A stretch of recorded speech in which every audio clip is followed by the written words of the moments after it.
La plupart des médecins qui préparent les EVC travaillent déjà à plein temps.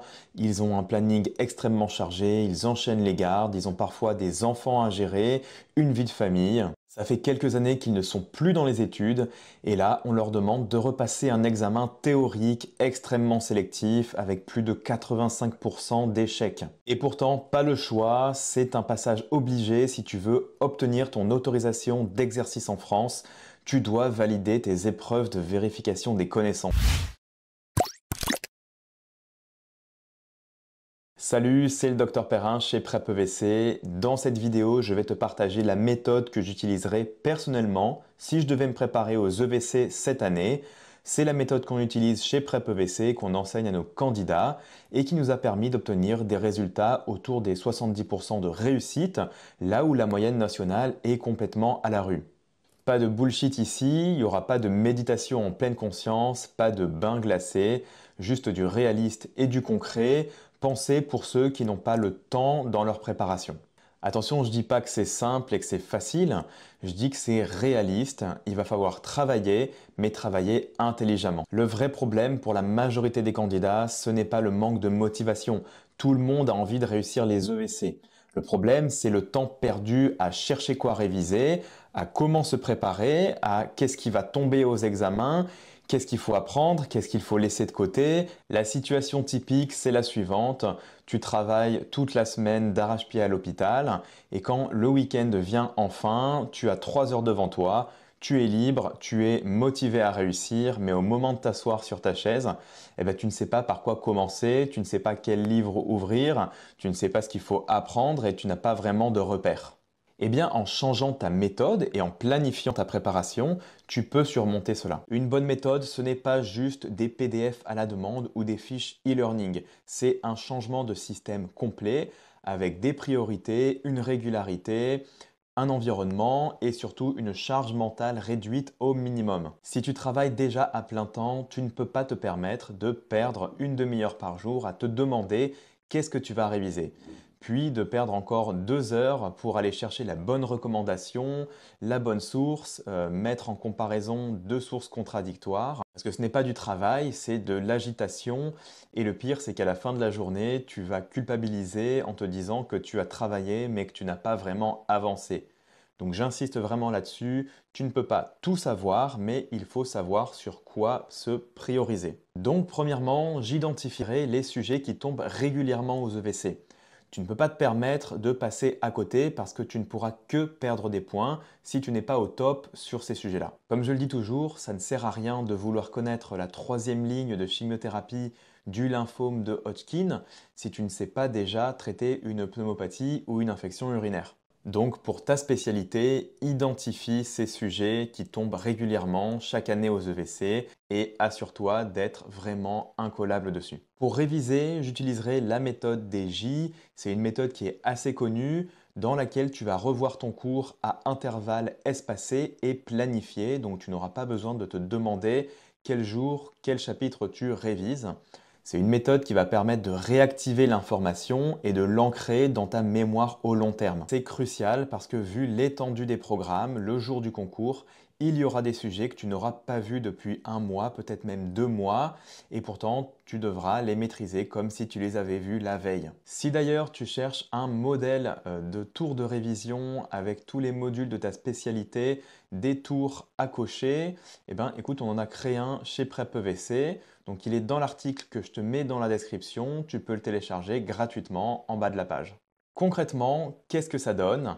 Voilà un exemple de routine minimaliste mais efficace que j'utiliserai. À J1, j'apprendrai mon cours sur des supports officiels, donc l'EMC, la HAS, les collèges, mais je ne me contenterai pas de le lire de manière passive parce que ça ne stimule pas ta mémoire. J'utiliserai la technique de la feuille blanche, donc je ferme mon cours, je prends une feuille blanche et j'écrirai tout ce que je sais sur le sujet. Une fois fini, j'ouvrirai mon cours et je comparerai et je compléterai avec les points que j'ai manqués.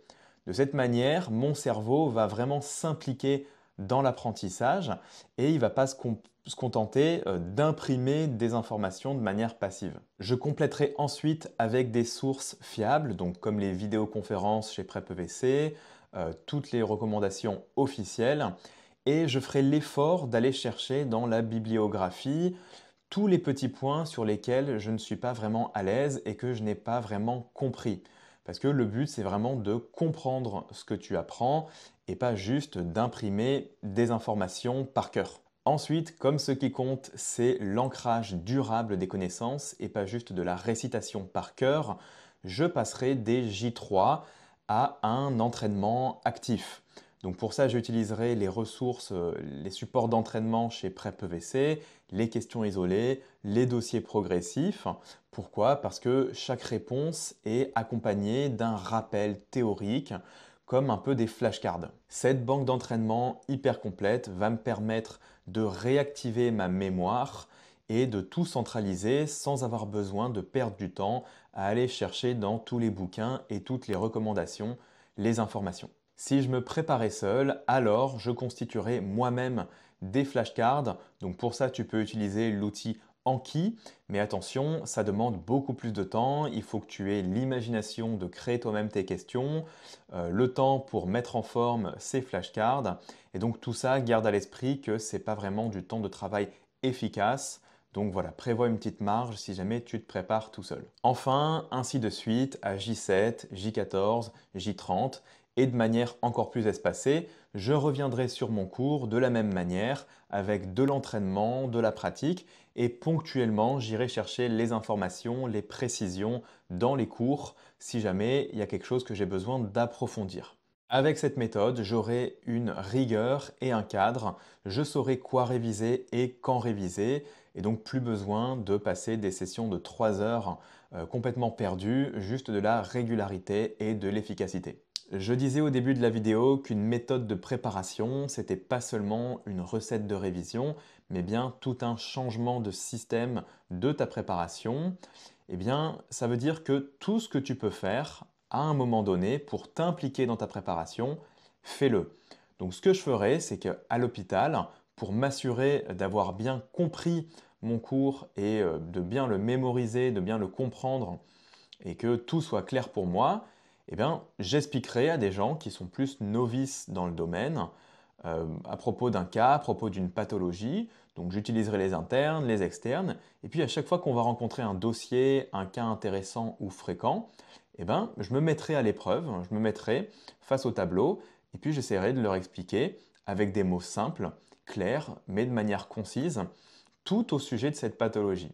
Tu ne dois pas chercher à apprendre par cœur sans comprendre, et notamment à imprimer par cœur des réponses à des questions d'anal, parce qu'il suffira le jour J que la question soit posée un petit peu différemment pour que tu te retrouves complètement perdu et déstabilisé. Je voudrais ensuite insister sur un point qui est essentiel, c'est ton environnement de travail. Donc quand tu passes 3 heures sur ta chaise en regardant toutes les 20 minutes tes notifications ou en ayant l'esprit ailleurs, c'est du temps de perdu. Quand tu travailles, tu dois être en mode focus. Et vraiment, donc si besoin, tu mets ton téléphone en mode avion, tu le mets derrière, tu t'achètes un casque anti-bruit ou des boules caisses et tu te mets dans ta bulle, d'accord? Essaye, si tu en as la possibilité, de déléguer tout ce que tu peux déléguer à, par exemple, ton mari, ta femme, ta famille, les enfants, par exemple, pour te concentrer, te mettre dans ta bulle pour voilà, une période courte mais intense. J'essaierai ensuite de m'instaurer une routine et un cadre répétitif. Voilà, les meilleures journées, c'est celles qui se ressemblent, ça va te donner une régularité dans ta préparation. C'est pour ça que chez PrepEVC, on te donne un rythme lié aux différents modules qui suivent un ordre logique. Chaque semaine, tu sais ce que tu dois faire et tu sais exactement ce que tu dois travailler. Si je devais me préparer aux EVC cette année, je consacrerai une grande partie de ma préparation à la pratique et à l'entraînement. C'est la clé, donc entraîne-toi, mais attention, pas sur des supports caducs et obsolètes comme les livres d'ECN ancien format. En plus de ça, c'est des livres qui sont conçus pour les externes et tu passes un concours niveau docteur en médecine. L'entraînement, c'est un des meilleurs moyens de progresser parce qu'au-delà des connaissances théoriques brutes, ce concours teste tes capacités à analyser un dossier, à restituer, à structurer ta réponse et à avoir vraiment un cheminement de pensée de clinicien organisé. Si tu veux devenir pilote de Formule 1, regarder tous les grands prix, connaître toutes les règles et le fonctionnement d'une voiture par cœur ne suffira pas. Il faudra bien qu'à un moment donné, tu montes dans la voiture et que tu commences à faire des trajectoires, à corriger, à t'améliorer. Donc pratique régulièrement, c'est essentiel. Même si tu vas te tromper beaucoup au début, c'est normal, il faut s'y confronter et il faut recadrer, progresser, et c'est comme ça que tu feras la différence. Si tu cherches des supports d'entraînement, sache que chez PrepEVC, on a mis à disposition dans la rubrique ressources gratuites quelques extraits de notre banque d'entraînement, donc tu peux t'entraîner là-dessus librement et gratuitement. Enfin, dernière chose, si je préparais les EVC cette année, je me ferai accompagner parce que si je travaille déjà énormément entre les gardes, le bloc, les consultations, le service, etc., je n'aurai pas le temps de chercher, de trier, de douter, de corriger moi-même toutes les annales et je n'aurai pas envie de prendre le risque d'échouer, de passer à côté du statut de praticien associé, de la pérennité de l'exercice de la médecine en France. Chercher le bon support, faire ses fiches, trouver des entraînements, se corriger soi-même, en soi ce n'est pas vraiment du temps de travail efficace. Pense à deux médecins généralistes travaillant 10 heures dans la journée. L'un travaille seul et l'autre travaille accompagné et aidé par une secrétaire. À ton avis, à la fin de la journée, lequel des deux a vu le plus de patients et a soigné le plus de malades? Évidemment, c'est celui qui s'est concentré uniquement sur la seule tâche qu'il a à faire, soigner ses patients. De cette manière, je me concentrerai uniquement sur ce qui va apporter de la valeur à ma préparation et puis le temps économisé, gagné, je l'utiliserai pour profiter de ma famille, mes amis, souffler un peu. Si tu as regardé cette vidéo jusqu'ici, c'est que tu as envie de faire les choses sérieusement, donc je te dis félicitations.